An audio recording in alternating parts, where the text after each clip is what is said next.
KKB Keok dipukul mundur warga pakai busur dan panah di Intan Jaya, Papua Tengah. Melansir dari Suara Jayapura, Kapendam 17 Cenderawasih Kolonel Kaf Herman Taryaman menyampaikan kondisi dan situasi akibat penyerangan kelompok kriminal bersenjata KKB atau kelompok separatis teroris KST di Intan Jaya, Papua Tengah. Serangan KKB di Intan Jaya terjadi selama 2 hari di 2 lokasi berbeda yang mengakibatkan masyarakat ikut melawan. Serangan pada Minggu, tanggal 23 April tahun 2023, KKB menggunakan 2 senjata api laras panjang berupaya menyerang aparat TNI Yonif 305 TKR saat berada di Kampung Sambili menuju Kampung Kusage. Selanjutnya aparat TNI melakukan penindakan, namun gerombolan KST melarikan diri. Jelasnya kepada media ini pada Selasa, tanggal 25 April tahun 2023. Ulah KKB itu ternyata membuat resah masyarakat di Kampung Sambili, Kampung Kusage dan Kampung Mamba Bawah.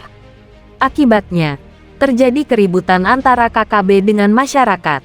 Masyarakat berusaha mengusir dan berusaha melawan KKB yang selama ini menjadikan masyarakat sebagai tameng dan sering mengancam. Lanjut, Herman mengatakan, serangan KKB kembali terjadi pada Senin, tanggal 24 April tahun 2023. Di mana mereka menyerang dan menembak aparat keamanan dari Brimob Polri di Kampung Bilogai. Aparat TNI dari Satgas Yonif 305 TKR yang berada di sekitar wilayah Intan Jaya dan mendengar kejadian tersebut melakukan siaga mengantisipasi terjadi serangan gerombolan KST, katanya. Akibat serangan itu, masyarakat Kampung Bilogai berkumpul membawa busur dan panah untuk berupaya mengusir KKB. Hal yang sama juga dilakukan oleh unsur Forkopimda di Intan Jaya yang menegaskan sepakat untuk melawan KKB yang selalu meresahkan yang membuat situasi tidak aman.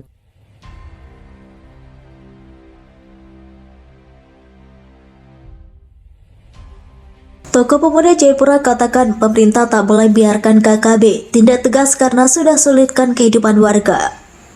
Tokoh Pemuda Kabupaten Jayapura Nelson Ondi geram dengan tindakan kelompok kriminal bersenjata di Papua atau KKB Papua yang hingga kini masih terus terjadi. Ia meminta pemerintah merespon hal tersebut dengan tindakan tegas. Jika tidak, maka anggota KKB Papua akan sesuka hati melancarkan aksi-aksinya. Pernyataan Nelson Ondi itu menyusul aksi tidak berkesudahan yang dilakukan oleh komplotan separatis di daerah tersebut.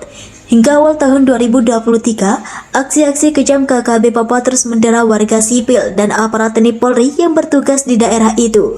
Kekejaman KKB Papua tersebut menurutnya mesti diladeni dengan tindakan tegas pula oleh pemerintah. Dengan begitu, KKB Papua akan menghentikan aksinya walau harus perlahan-lahan. KKB tak akan berhenti melakukan tindakannya, sebagaimana yang dilakukan di Kabupaten Pegunungan Bintang belum lama ini. KKB Papua membakar fasilitas pendidikan hingga menyebabkan masyarakat trauma dan mengamankan diri ke Jayapura, ujarnya dia. Demikian pula rentetan kasus kekerasan yang terjadi belakangan ini di beberapa tempat seperti pembunuhan anggota TNI di Distrik Sinak, Kabupaten Puncak dan pembunuhan tukang ojek juga di wilayah yang sama. Waktu itu katanya, perlu ada tindakan tegas dari setiap kepala daerah, khususnya yang berada di wilayah itu. Memang peran itu menjadi tugas berat, tetapi aksi-aksi ini perlu diminimalisir oleh kepala daerah, kata Nelson. Salah satu daerah yang memimpinnya tegas adalah Kabupaten Intan Jaya. Di daerah itu, pejabat bupatinya tegas sehingga aksi-aksi KKB setidaknya bisa diminimalisir. Pejabat PJ Bupati Intan Jaya di sana tegas, katakan apabila ada aksi kekerasan oleh KKB, maka mereka siap perang. Ini yang harus dilakukan di daerah-daerah lain, sebab para pejabat merupakan perpanjangan tangan dari negara, ujarnya.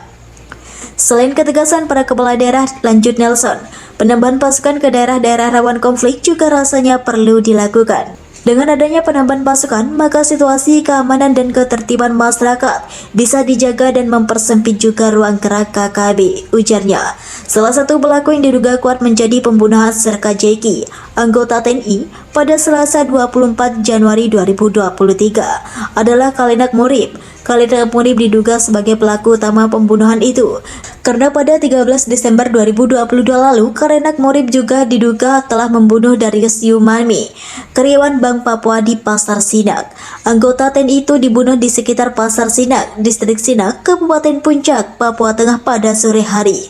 Saat itu Darius Suyomami datang ke Pasar Sinak untuk membeli barang kebutuhan hidupnya. Sesedang berbelanja, tiba-tiba ia diberondong dengan senjata api sehingga korban tewas di tempat. Mengingat pembunuhan anggota TNI Serka Jeki juga di tempat yang sama, maka besar kemungkinan Kalenak Murib atau anak buahnya juga menjadi dalang utama kasus pembunuhan tersebut. Kemungkinan besar ya kelompoknya dia, Kalenak Murib, ujar dari Skrimum Polda Papua Kombes Faisal Ramadhani seperti dilansir dari Kompas.com. Dalam artikel, Polda Papua ungkap dugaan pelaku pembunuhan Serka J, Bintara TNI di Koramil Sinak. Hingga kini Faisal belum berani mengambil kesimpulan tentang siapa pelaku penikaman itu. Sebab dari informasi di lapangan, ada beberapa anggota KKB kini sedang berada di wilayah Puncak. Di daerah itu lagi ramai walau kalau dihitung-hitung kelompok yang tidak bisa dipegang kelompoknya Kalenak, kata dia.